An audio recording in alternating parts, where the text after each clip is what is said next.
नमस्कार. मी भाऊ तोरसेकर. तुम्ही बघत आहात प्रतिपक्ष. मित्रांनो, आपल्या मराठीमध्ये अशी एक म्हण आहे ना, केले तुका झाले माका. म्हणजे तुम्हाला कुणाला तरी गोत्यात घालायचंय म्हणून काहीतरी तुम्ही उचापत करता की ज्यातून दुसऱ्या कुणाचं तरी नुकसान व्हावं, असा डावपेच तुम्ही खेळलेला, असा डाव खेळलेला असतात. पण तो सगळा डाव उलटतो आणि तुमच्या अंगावर येतो. बुमरँग सुद्धा म्हणतात. म्हणजे पूर्वी आम्ही शाळकरी वयात असताना अ, आफ्रिकेमध्ये कुठचे तरी ते आदिवासी आहेत आणि त्यांच्याकडे असं एक हत्यार असतं की ते फेकलं की कोणाला तरी मारून परत आपल्याकडे येतं. म्हणजे ते फेकलं तरी परत आपल्याकडे येतं. म्हणून बुमरँग त्या हत्याराचं नाव बुमरँग. त्या बुमरँग झालं असंही आमच्या शाळकरी कॉलेजच्या वयात म्हणायचे. एखादी गोष्ट आपल्यावर उलटली की बुमरँग झालं म्हणायचे. मराठीमध्ये आपल्याकडे साध्याकडे केले तुका झाले माका म्हणतात. आणि काहीशी अशीच अवस्था सध्या महाराष्ट्र विधानसभेच्या निवडणुका चालू असताना महाराष्ट्रातल्या जाणत्या नेत्याच्या वाट्याला आलेली आहे, शरद पवारांच्या वाट्याला आली आहे. 10 वर्षापूर्वी जेव्हा नव्याने मोदी लाट, मोदी युग सुरू झालं भारतीय राजकारणामध्ये, तेव्हा मोदींची किमया कुठपर्यंत असेल याचा थोडासाही अंदाज शरद पवारांना नव्हता.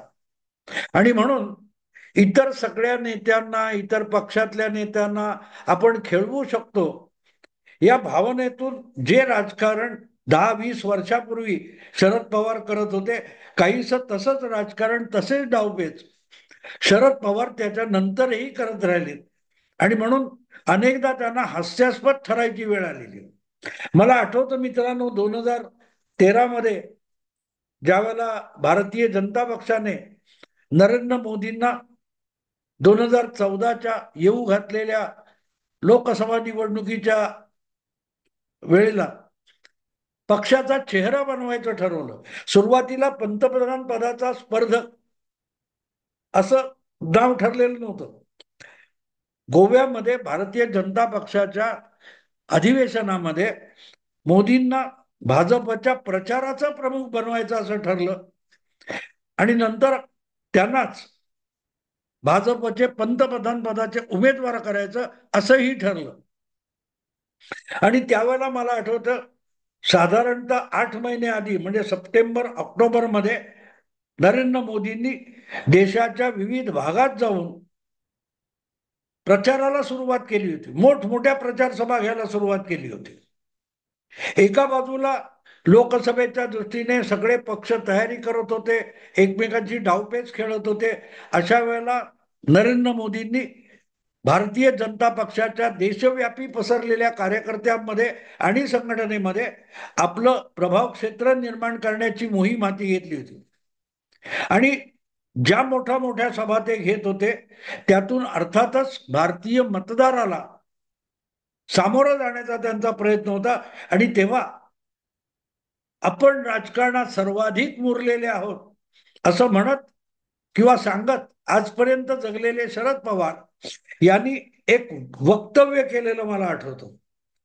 त्यांचं वक्तव्य असं होतं की राजकारणामध्ये नरेंद्र मोदी नौखा आहे हे वाक्य मोदींनी उच्चारलेलं नाही, पण त्यांच्या बोलण्याचा आशय हा असा होता की नरेंद्र मोदी हा राष्ट्रीय राजकारणामध्ये नौखा चेहरा आहे, तरुण आहे, त्याच्या गाठीशी अनुभव कमी आहे. हे सांगताना शरद पवार म्हणाले की मी राजकारणाबरोबरच क्रीडा क्षेत्रामध्ये सुद्धा काम केलेलं आहे आणि म्हणून मी अनुभवाने एक गोष्ट सांगू शकतो की लंबी दौड का, लांब पल्ल्याच्या धाव स्पर्धेमध्ये भाग घेणारा खेळाडू, धावपटू हा कधी सुरुवातीपासून वेगाने दौडायला सुरुवात करत नाही. तो अतिशय संथ गतीने धावायला सुरुवात करतो आणि हळूहळू आपल्या धावण्याचा वेग वाढवत नेतो. कारण अखेरच्या टप्प्यापर्यंत धावण्याची ऊर्जा, एनर्जी आपल्याकडे राहिली पाहिजे. शिल्लक राहिली पाहिजे, म्हणून आपली एनर्जी तो जपून जपून वापरतो आणि वेगाने धावत सुटत नाही. पण मोदी अकारण अतिशय वेगाने धावत सुटलेले आहेत. हे आपल्या खेळाचा राजकीय अनुभव सांगताना शरद पवार म्हणाले होते. आणि त्यावर त्याचा ब्लॉग लिहिताना मी म्हटलं होतं की शरद पवार म्हणतात त्यात 100% तथ्य आहे, सत्य आहे. फक्त ते ज्या व्यक्तीविषयी बोलतात ती व्यक्ती चुकीची आहे. शरद पवारचे उतावळेपणा, घाई, गर्दी असं लांछन लावतायत, ते मोदींना लागू होत नाही. कारण मोदी वयाची 49 वर्ष होईपर्यंत साधी नगरसेवक पदाची निवडणूक सुद्धा लढले नव्हते, कुठचीच निवडणूक लढले नव्हते. संघाचा प्रचारक 15 वर्ष, पक्षाचा संघटन कार्यकर्ता, संघटन सेक्रेटरी म्हणून 15 वर्ष, आणि त्यानंतर अचानक जबाबदारी पक्षाने टाकली म्हणून गुजरातचा मुख्यमंत्री. अशी आयुष्यातली 49 वर्ष घालवल्यानंतर नरेंद्र मोदी हे राजकारणात आलेत, मुख्यमंत्री झाले आणि जवळजवळ 62व्या वर्षी नरेंद्र मोदी पंतप्रधान पदाच्या शर्यतीत उतरले. आणि ती शर्यत जिंकण्यासाठी त्यांना 8 महिन्याचा काळ शिल्लक आहे. आणि त्यामुळे राजकारणाची वाटचाल करताना सामान्य कार्यकर्त्यापासून देशाच्या पंतप्रधान होण्यापर्यंत दौडत असताना गेल्या 50-60 वर्षाची ऊर्जा मोदींनी अखेरच्या टप्प्यासाठी जपून ठेवली आहे. आणि 8 महिन्याचा टप्पा हाच मोदींसाठी पंतप्रधान पदाच्या शर्यतीमध्ये अखेरचा टप्पा आहे. आपला शरद पवारांसारखं नाही. शरद पवार हे 91 साली राजीव गांधींच्या आकस्मिक निधनानंतर किंवा हत्येनंतर महाराष्ट्राचं राजकारण सोडून दिल्लीच्या राजकारणात झेपावले आणि पंतप्रधान व्हायला गेले. त्याला जवळजवळ 22 वर्ष उलटून गेलेत. पण शरद पवार अजून शर्यतीमध्ये सुद्धा आहेत असं कोणी म्हणत नाही. त्यामुळे हे विधान, असलं विधान करण्यातून आपणच अडचणीत येऊ, ते आपल्यावर बुमरँग होईल, हे शरद पवारांच्या डोक्यात आलं नव्हतं, येत नसतं. आणि वारंवार वेळोवेळी शरद पवार असे अनेक डावपेच खेळत असतात, असे अनेक वक्तव्य करत असतात की त्यांच्यावरच उलटून येतात. तुम्हाला आठवतं मित्रांनो, 2 जुलै 2023 रोजी, साधारण 1.5 वर्षापूर्वी अजितदादांनी 40 आमदारांना घेऊन आपल्या काकांना धक्का दिला, बंडखोरी केली आणि महाविकास आघाडी सोडून अजितदादा महायुतीमध्ये उपमुख्यमंत्री व्हायला गेले. पक्षातल्या 54 आमदारापैकी 40-42 आमदार शरद पवारांना सोडून गेले. तेव्हाही आपण कसे महान आहोत आणि कोण सोडून गेले याची पर्वा करत नाही असं म्हणत शरद पवार काय बोलले होते आठवतं? त्या दिवशी 2 जुलै 2023 घटना मुंबईच्या राजभवनात घडत होती आणि पुण्याच्या आपल्या निवासस्थानी किंवा कुठेतरी पवारांनी पत्रकारांना बोलवलं आणि त्यांच्याशी संवाद साधताना पवार म्हणाले, मी काही कोर्ट कचेऱ्या करणार नाही. म्हणजे जसं उद्धव ठाकरे यांचा पक्ष घेऊन एकनाथ शिंदे गेले आणि पुढे कोर्ट कचेऱ्या झाल्या होत्या, तसं काही आपण करणार नाही. ठीक आहे, असं आतापर्यंत खूप झालंय. मी माझा पक्ष आणि चिन्ह नव्याने घेऊन सुरुवात करीन. पण या गोष्टीला महिना उलटण्याच्या आत शरद पवारांनी निवडणूक आयोगाकडे आणि सुप्रीम कोर्टामध्ये धाव घेतली. आपल्या पक्षाचं चिन्ह आपल्याला मिळावं, आपल्या पक्षाच्या नावावर कोणी दावा करू नये यासाठी. थोडक्यात सांगायचा मुद्दा असा की शरद पवार अनेकदा जी वक्तव्य करतात ती त्यांच्यावरच उलटतात. आणि अर्थात मीडिया त्याची चर्चा करत नाही, कारण पवार धूर्त आहे. आणि पवार धूर्त आणि मुरब्बी आणि मुत्सद्दी असल्यामुळे त्यांनी केलेल्या चुका सुद्धा डाव कसा आहे हे सांगण्यासाठी आपली सगळी बुद्धी पणाला लावणारे संपादक महाराष्ट्रात मोठ्या संख्येने आहेत. त्यामुळे पवारांवर उलटलेले जे अनेक डाव आहेत त्याच्याविषयी फारशी चर्चा होत नाही. कारण सगळे संपादक माझे सांगाती असं कधीतरी एक आत्मचरित्र शरद पवार लिहितील अशी माझी अपेक्षा आहे. तर असे शरद पवार जे डावपेच खेळतात त्यामध्ये त्यांनी एक डावपेच 2014 विधानसभा निवडणुकीनंतर खेळला होता. विधानसभेचे निकाल सुद्धा लागले नव्हते, पण भारतीय जनता पक्ष हा सर्वात मोठा पक्ष म्हणून विधानसभेमध्ये उदयाला येईल अशी चिन्ह दिसत होती. तेव्हा शरद पवारांनी परस्पर भाजपला सरकार बनवण्यासाठी पाठिंबा बिनशर्त, उद्धव ठाकरेंच्या बातेत बिनशर्त, अर्थात शरद पवारांनी शर्ट घालूनच पाठिंबा दिला होता, पण उद्धव ठाकरे त्याला बिनशर्त पाठिंबा म्हणतात, तसा पाठिंबा जाहीर केला. तेव्हा त्यांची अपेक्षा काय होती माहित नाही, पण त्या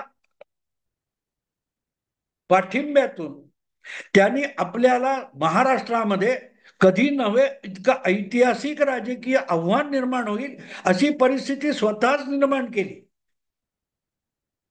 नंतर शरद पवारांनी सांगितलं की भाजप आणि शिवसेना यांची युती निवडणुकीपूर्वी तुटली होती, त्यांच्यातलं वितुष्ट आणि भांडण आणखी वाढावं, त्यांच्यात अधिकाधिक दरी तयार व्हावी, म्हणूनच आपण तो डाव खेळलो होतो असं 5 वर्षांनी 2019 मध्ये शरद पवारांनी सांगितलं.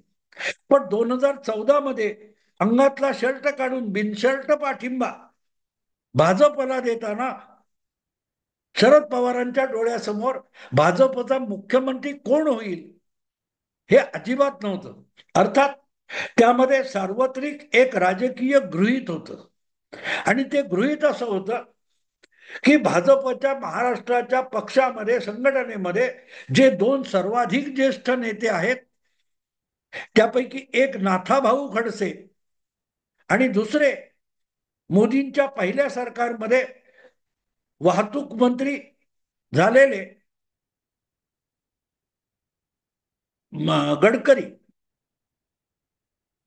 आणि त्यामुळे गडकरी किंवा खडसे हेच भाजपतर्फे मुख्यमंत्री होतील या अपेक्षेनेच शरद पवारांनी तो पाठिंबा देऊन टाकला होता.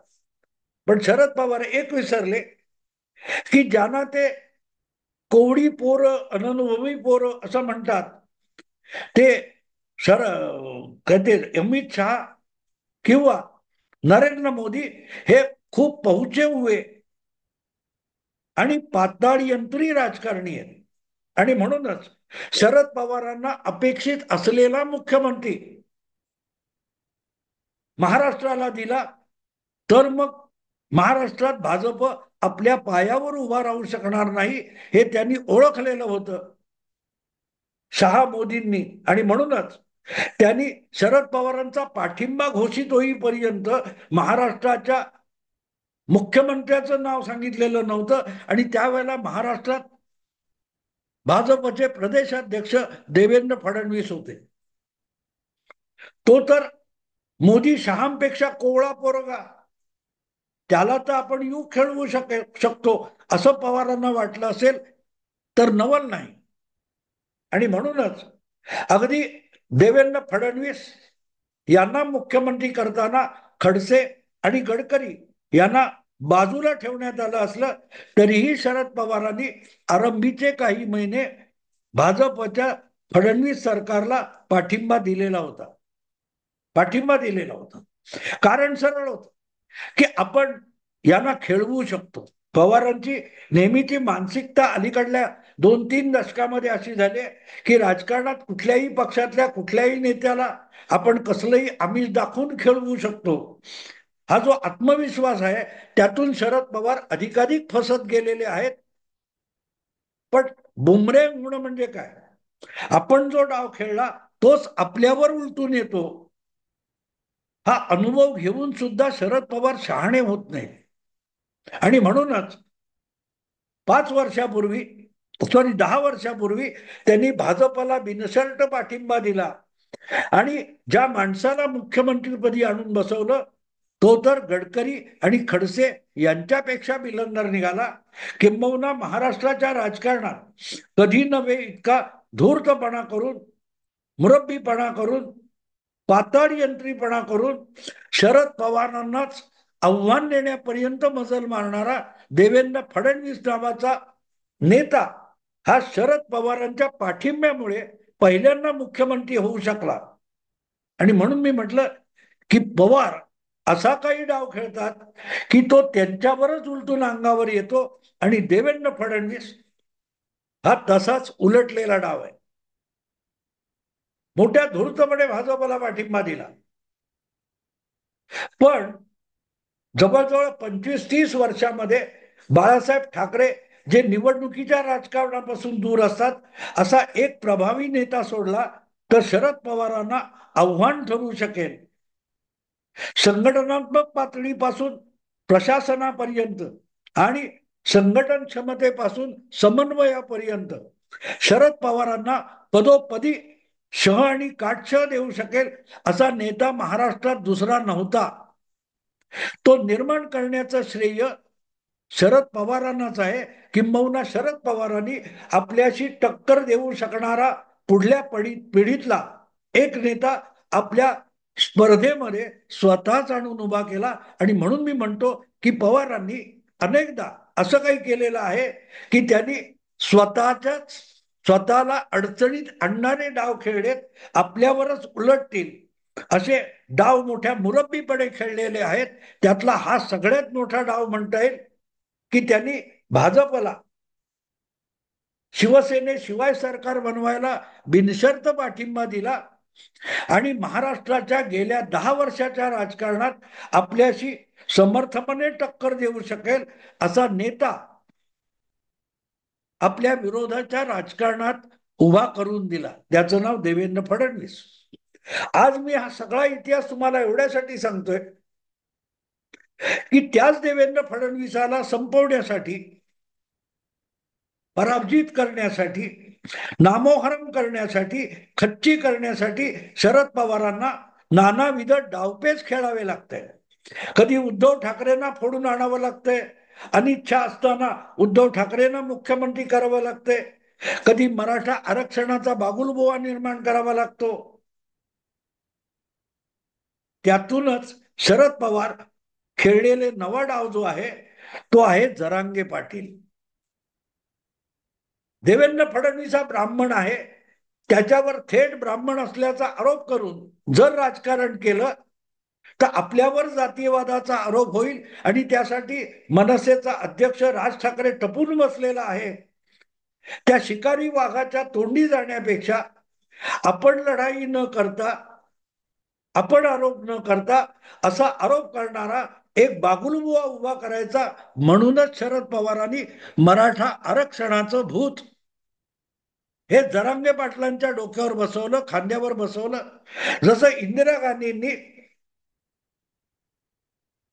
भिद्रनवाले यांना अकालींच्या विरुद्ध उभं करून पंजाबी राजकारणाचा सत्यानाश करून टाकला, खलिस्तानी राजकारण उदयाला आणलं, काही प्रमाणात शरद पवारांनी जरांगे पाटील यांच्या आडोशाने जे भूत देवेंद्र फडणवीसांच्या अंगावर सोडण्यासाठी निर्माण केलं होतं ते आता विधानसभा निवडणुका अगदी अखेरच्या टप्प्यात आल्या असताना पवारांवरच उलटलेलं आहे.